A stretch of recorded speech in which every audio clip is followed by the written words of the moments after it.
ಎಲ್ಲರಿಗೂ ನಮಸ್ಕಾರ. Welcome back to my channel. ನಾನು ಪೂಜಾ. ಇವತ್ತಿನ ರೆಸಿಪಿ ಗಿಣ್ಣು ಹಾಲಿನ ಪಾಯಸ. ತುಂಬ ಈಸಿಯಾಗಿ ಟೇಸ್ಟಿಯಾಗಿ ಹೇಗೆ ಮಾಡ್ಕೊಳ್ಳೋದು ಅಂತ ನೋಡೋಣ ಬನ್ನಿ. ನಾನು ತೊಗೊಂಡಿರೋದು 150 ಗ್ರಾಮ್ ಆಗುವಷ್ಟು ಕಡಲೆ ಬೀಜನ ತೆಗೆದುಕೊಂಡು ಫ್ರೈ ಮಾಡಿ ಇಟ್ಕೊಂಡಿದ್ದೀನಿ. ಯಾವುದೇ ರೀತಿ ಎಣ್ಣೆ ಹಾಕ್ಕೊಂಡಿಲ್ಲ ಫ್ರೈ ಮಾಡುವಾಗ. ಇದನ್ನು ಇವಾಗ ನೋಡಿ ಈ ಥರ ಬೇಳೆ ಮಾಡ್ಕೊಬೇಕು ಕಡಲೆ ಬೀಜನ.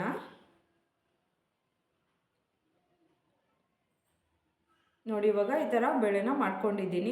ಸಿಪ್ಪೆ ಏನಿರುತ್ತೆ ಅದನ್ನೆಲ್ಲ ತೆಗೆದುಕೊಂಡು ನೀಟಾಗಿ ಈ ಥರ ಬೇಳೆನ ಮಾಡಿ ಇಟ್ಕೊಂಡಿದ್ದೀನಿ. ಇದನ್ನು ಇವಾಗ ಮಿಕ್ಸಿ ಜಾರ್ನಲ್ಲಿ ಹಾಕ್ಕೊಂಡು ಗ್ರೈಂಡ್ ಮಾಡ್ಕೊಬೇಕು. ಗ್ರೈಂಡ್ ಮಾಡುವಾಗ ತುಂಬ ನೈಸಾಗಿ ಮಾಡ್ಕೊಬೇಡಿ, ಸ್ವಲ್ಪ ತುರಿ ಇರೋ ಥರ ಗ್ರೈಂಡ್ ಮಾಡ್ಕೊಬೇಕು. ನೋಡಿ ನಾನು ಯಾವ ಥರ ಮಾಡಿದ್ದೀನಿ ಆ ಥರ ಮಾಡ್ಕೊಳ್ಳಿ. ಮತ್ತು ಇದಕ್ಕೆ ಹುರ್ಗಡ್ಲೆನ ತೊಗೊಂಡಿದ್ದೀನಿ, ಏಲಕ್ಕಿ ಕಾಯಿನ ತೆಗೆದುಕೊಂಡಿದ್ದೀನಿ. ಇವಾಗ ಇದನ್ನು ಮಿಕ್ಸಿ ಜಾರ್ಗೆ ಹುರ್ಗಡ್ಲೆನ ಹಾಕೋತಾ ಇದ್ದೀನಿ. ಏಲಕ್ಕಿ ಕಾಯಿ ಮತ್ತು ಹುರ್ಗಡ್ಲೆನ ಹಾಕ್ಕೊಂಡು ಮಿಕ್ಸಿನಲ್ಲಿ ಗ್ರೈಂಡ್ ಮಾಡ್ಕೊಬೇಕು. ಗ್ರೈಂಡ್ ಮಾಡ್ಕೊಳ್ಳುವಾಗ ಇದನ್ನು ಕೂಡ ಸ್ವಲ್ಪ ತುರಿ ಇರೋ ಥರ ಗ್ರೈಂಡ್ ಮಾಡ್ಕೊಬೇಕು. ತುಂಬ ನೈಸಾಗಿ ಗ್ರೈಂಡ್ ಮಾಡ್ಕೊಬೇಡಿ. ನೋಡಿ ನಾನು ಯಾವ ಥರ ಗ್ರೈಂಡ್ ಮಾಡ್ಕೊಂಡಿದ್ದೀನಿ ಆ ಥರ ನೀವು ಗ್ರೈಂಡ್ ಮಾಡ್ಕೊಳ್ಳಿ. ಎಲ್ಲೂ ವಿಡಿಯೋನ ಸ್ಕಿಪ್ ಮಾಡಿದೆ ನೋಡಿ, ನಾನು ಯಾವ ಥರ ಮಾಡಿದ್ದೀನಿ ಅಂತ ಗೊತ್ತಾಗತ್ತೆ ಸ್ಕಿಪ್ ಮಾಡಿದೆ ನೋಡೋದ್ರಿಂದ. ಒಂದು ಫುಲ್ ಕೊಬ್ಬರಿಕಾಯಿನ ನಾನು ತೆಗೆದುಕೊಂಡಿದ್ದೆ, ಅದನ್ನು ನೋಡಿ ಈ ಥರ ಸಣ್ಣದಾಗಿ ಹಚ್ಚಿಟ್ಕೊಂಡಿದ್ದೆ. ಇದನ್ನು ಕೂಡ ಫಸ್ಟು ಮಿಕ್ಸಿ ಜಾರ್ಗೆ ಹಾಕ್ಕೊಂಡು ನಾವು ಗ್ರೈಂಡ್ ಮಾಡ್ಕೊಬೇಕು. ನೋಡಿ ಈ ಥರ ಗ್ರೈಂಡ್ ಮಾಡ್ಕೊಬೇಕು. 100 ml ಆಗುವಷ್ಟು ಅಕ್ಕಿನ ನಾನು ಸ್ವಲ್ಪ ಫ್ರೈ ಮಾಡಿಕೊಂಡು ನೀರಿನಲ್ಲಿ ಅರ್ಧ ಗಂಟೆ ನೆನೆ ಹಾಕ್ಕೊಂಡಿದ್ದೆ. ಆ ಥರ ನೀವು ಫಸ್ಟೇ ನೆನೆ ಹಾಕ್ಕೊಬೇಕು. ಇದನ್ನು ಕೂಡ ಇವಾಗ ಮಿಕ್ಸಿ ಜಾರ್ಗೆ ಹಾಕೋತಾ ಇದ್ದೀನಿ. ಫಸ್ಟು ನಾನು ಕೊಬ್ಬರಿಕಾಯಿನ ಗ್ರೈಂಡ್ ಮಾಡ್ಕೊಂಡಿದ್ದೆ. ಇವಾಗ ಅಕ್ಕಿನ ಹಾಕ್ಕೊಂಡು ಇದಕ್ಕೆ ಸ್ವಲ್ಪ ನೀರು ಹಾಕ್ಕೊಂಡು ಇದನ್ನು ಕೂಡ ನಾವು ಗ್ರೈಂಡ್ ಮಾಡ್ಕೊಬೇಕು. ಯಾರೆಲ್ಲ ಈ ವಿಡಿಯೋಸ್ ನೋಡ್ತಾ ಇದ್ದೀರಾ, ಸಬ್ಸ್ಕ್ರೈಬ್ ಮಾಡ್ಕೊಂಡಿಲ್ಲ ಅಂದರೆ ಪ್ಲೀಸ್ ನನ್ನ ಚಾನಲ್ನ ಸಬ್ಸ್ಕ್ರೈಬ್ ಮಾಡ್ಕೊಳ್ಳಿ, ಶೇರ್ ಮಾಡಿ, ಹಾಗೆ ಲೈಕ್ ಮಾಡಿ. ಬೆಲ್ಲೈಕನ್ ಕ್ಲಿಕ್ ಮಾಡಿಲ್ಲ ಅಂದರೆ ಬೆಲ್ಲೈಕನ್ ಕ್ಲಿಕ್ ಮಾಡಿ. ನೀವು ಬೆಲ್ಲೈಕನ್ ಕ್ಲಿಕ್ ಮಾಡೋದ್ರಿಂದ ನೆಕ್ಸ್ಟ್ ನಾನು ವಿಡಿಯೋ ನಿಮಗೆ ನೋಟಿಫಿಕೇಷನ್ ಫಸ್ಟೇ ಬರುತ್ತೆ. ನೋಡಿ ಇವಾಗ ಗ್ರೈಂಡ್ ಮಾಡ್ಕೊಬೇಕು. ಇದಕ್ಕೆ ಬೆಲ್ಲ ಬೇಕಾಗತ್ತೆ. ನಾನು ಈ ಥರ 3 ಅಚ್ಚು ಬೆಲ್ಲನ ಒಂದು ಪಾತ್ರೆಗೆ ಹಾಕ್ಕೊಂಡಿದ್ದೀನಿ. ಇವಾಗ ಇದಕ್ಕೆ ಸ್ವಲ್ಪ ನೀರನ್ನು ಕೂಡ ಹಾಕೋತಾ ಇದ್ದೀನಿ.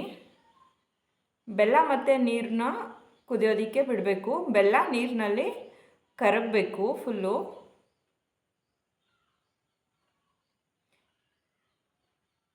ಈ ಬೆಲ್ಲ ಮತ್ತು ನೀರು ಕುದಿಯೋಷ್ಟರಲ್ಲಿ ನಾನು ಇನ್ನೊಂದು ಕಡೆ 1.5 ಲೀಟ್ರ್ ಆಗುವಷ್ಟು ಗಿಣ್ಣು ಹಾಲನ್ನ ತೆಗೆದುಕೊಂಡು ಅದನ್ನು ಕೂಡ ಕಾಯೋದಕ್ಕೆ ಇಟ್ಕೊಂಡಿದ್ದೀನಿ.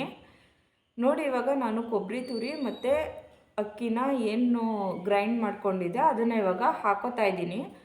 ಹಾಕ್ಕೊಂಡು ಒಂದ್ಸಲಿ ಎಲ್ಲ ನೋಡಿ ತಿರುಗಿಸ್ಕೊಂಡೆ.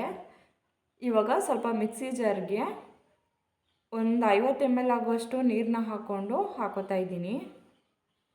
ನೋಡಿ ಈ ಥರ ಹಾಕ್ಕೊಂಡು ಕೈ ಬಿಡದೇ ಇರೋ ಥರ ನೀಟಾಗಿ ಎಲ್ಲ ತಿರ್ಕೊಬೇಕು. ಈ ಥರ ತಿರ್ಗೋದ್ರಿಂದ ಪಾಯಸ ಅದು ಗಂಟು ಬರೋದಿಲ್ಲ. ನಾನು ಯಾವ ಥರ ಮಾಡ್ತಾಯಿದ್ದೀನಿ ನೀವು ಮಾಡುವಾಗ ಇದೇ ಥರ ಮಾಡಿ, ತುಂಬ ಟೇಸ್ಟಿಯಾಗಿ ಇರುತ್ತೆ ಪಾಯಸ ಇದು.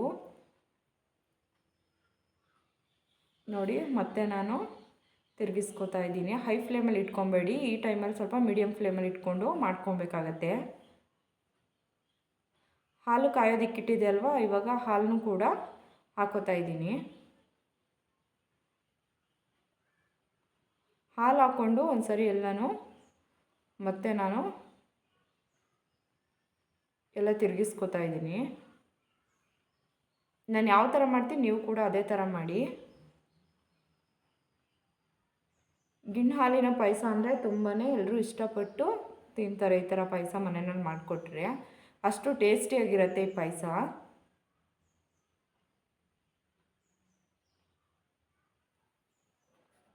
ನಮ್ಮ ಮನೆಯಲ್ಲಿ ಎಮ್ಮೆ ಕರು ಹಾಕಿ 3 ದಿನ ಆಗಿತ್ತು.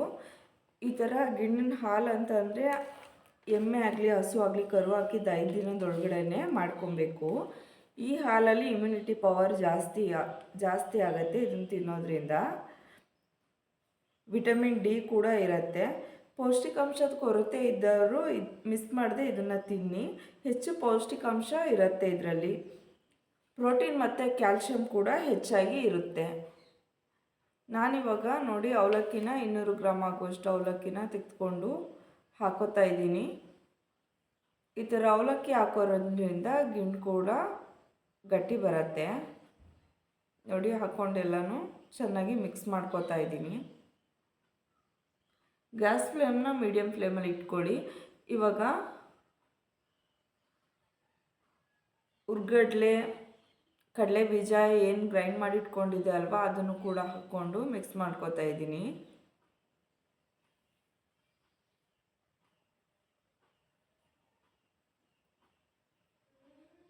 ಹಳ್ಳಿನಲ್ಲಿರುವವ್ರಿಗೆ ಪ್ರತಿಯೊಬ್ಬರಿಗೂ ಗೊತ್ತಿರುತ್ತೆ ಗಿಣ್ಣನ ಹಾಲಂದ್ರೆ ಏನು ಅಂತ. ಸಿಟಿನಲ್ಲಿರೋರಿಗೆ ಗಿಣ್ಣು ಹಾಲಿನ ಬಗ್ಗೆ ಸರಿಯಾಗಿ ಗೊತ್ತಿರಲ್ಲ. ನೋಡಿ ಒಂದು 5 ನಿಮಿಷ ಈ ಥರ ಬೇಯಿಸ್ಕೊಂಡ್ರೆ ಗಿಣ್ಣ ಪಾಯಸ ರೆಡಿ ಆಗುತ್ತೆ. ಕೈ ಬಿಡದೇ ಇರೋ ಥರ ತಿರುಗಿಸ್ಕೊಬೇಕು.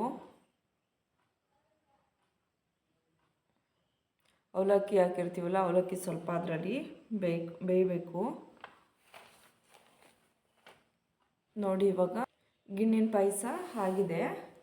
ನೀವು ಕೂಡ ಮನೆಯಲ್ಲಿ ಟ್ರೈ ಮಾಡಿ ಹೇಗೆ ಬಂತು ಅಂತ ನನಗೆ ಕಮೆಂಟಲ್ಲಿ ತಿಳಿಸಿ. ಯಾರೆಲ್ಲ ನನ್ನ ಚಾನಲ್ ಸಬ್ಸ್ಕ್ರೈಬ್ ಮಾಡ್ಕೊಳ್ಳದೆ ನೋಡ್ತಾ ಇದ್ದೀರಾ ಪ್ಲೀಸ್ ಸಬ್ಸ್ಕ್ರೈಬ್ ಮಾಡ್ಕೊಳ್ಳಿ, ಶೇರ್ ಮಾಡಿ, ಹಾಗೆ ಹೇಗೆ ಬಂತು ಅಂತ ಕಮೆಂಟಲ್ಲಿ ನನಗೆ ತಿಳಿಸಿ.